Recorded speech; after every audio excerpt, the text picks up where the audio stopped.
All right, we're ready.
Dance for Life #1. Wow. It was only 19 years ago. Can't believe it. It can't be, cannot be, because I feel the same. In my spirit, everything, I'm the same.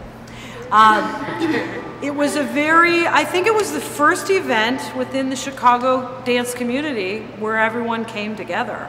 And for me, I have a personal side to it. That was always my father's goal, is to embrace and unify. And that was really the first event where the community began to unify.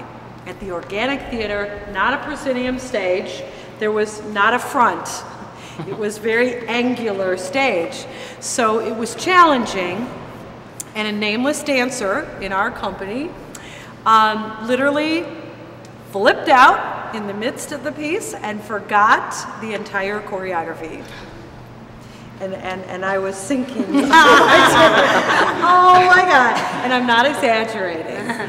I won't mention any names, none of you. Long time ago. Yeah. So, yeah.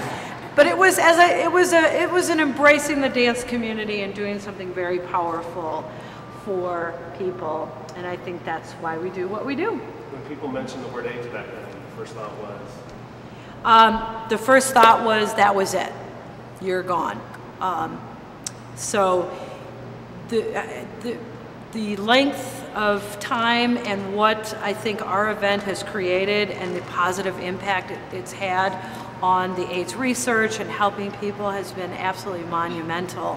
And you know, in my time, if you got AIDS, you were gone, as many of my dance partners are. And now it's just a whole different time, and I believe that this event has really had a massive mark to look at the challenge of the disease and make a difference. Let's sort of throw this open to everybody, whoever wants to jump in. While it's easy for us to talk about, you know, back in the day it was this, now it's this. What is it? Give us some perspective on what it's not as if the next generation of dancers thinks that AIDS is just like, you know, asthma. You know, I mean, it's. I would imagine, you know, you still hear that it's still big. I would imagine a big deal. But before we talk about you guys coming together as a community, I'm curious to have any of you jump in and talk about this specific issue, AIDS, HIV, in 2010, and your ability to participate in something that's raising both awareness and money, and just what that feels like to have that opportunity. Anyone, you want me to pick someone to start with? Sure. Okay. Well, AIDS in 2010. AIDS in 2010, I think it's even more, it's a different challenge being a part of something like this to raise money and raise awareness, because you are living now. You have to live with the disease. You don't just die, and that's a challenge in itself. So I feel like being a part of a community, that's what anyone really wants, is to be able to go somewhere and have someone, hey, I know what you feel like. I know what that feels like. And so to be able to support people to feel like they belong and they're not alone, I think is just invaluable. And then to also be able to create physical money to support somebody's medical bills, somebody's, you know, finances, that's important, but it's really the community. And as a dancer, coming together with other dancers in the Chicago community, you know, that's a personal thing for us as dancers, to go out and dance with someone else and just be like, you're so beautiful, you're so good, I'm so inspired by you because you're in my community. You stay up as late as I do, you work as many jobs as I do, you are sore like I am, and you know what it feels like. And that's a community. So with someone with AIDS, you know, to live with other people that knows what it feels like to be sick, to maybe have a shorter life, to maybe know that people maybe feel a little weird about you, you're not alone, and we're all here to support that, and to support what, you know, what that means, the stigma, you know, homosexuality and being gay in society and all that. Obviously that's not the only thing, but with dancers, that's huge, and we're here to support that, and that's, I'm proud to be a part of that part of society that supports that. Nice. Anybody else want to jump in, just so I know where we're going? Well, I guess in addition to that, it's just really nice to, like I said, when I first did Dance for Life, I really enjoyed seeing people that I'd seen in shows and I never got to be close to, and it's nice to kind of go towards the same goal. Like, we're all here as dancers, and we're trying to be a part of something that affects our community and sometimes our friends or people that we're around and we're involved with. And so as dancers, we're able to lend our talents, you know, as opposed to someone else that can just write a check. It's something a little bit more for us. We get to lend our bodies, we get to lend our time, our energy, and stuff like that. So I think that's really important in finding the community there. You know, I blogged for us on doing a press conference talking about the budget deficit, how we need to, the frivolous money that's being spent, and the little log line underneath was, you know, we're wasting it on monkeys, ants, and dance. The idea being, you know, worthless scientific research and frivolous kind of stuff, and dance basically being the code word for the arts are worthless. And so my blog was a basic fuck you response to that, and it went straight to Dance for Life, saying, you really want to see how not worthless it is. You know, dance is exactly the place that embraces humanity in ways that we can't cope with really dream of. And actually, I think we're capable of that. So I would love for you guys to talk about, you know, this is one of those opportunities to say dance just isn't pretty. It's beautiful. I mean, it's huge. It's connected to community. And I would love for you guys to, as militant as you feel about this, because I certainly do, that this isn't just a pretty event. This isn't just a nice little party. I mean, it feels like a very militant political statement to me, too. Anybody else have reactions like that or thoughts about that when someone just says, nah, it's just this frivolous, you know, all dance is frivolous, cut the fun, and we don't need it, we don't care.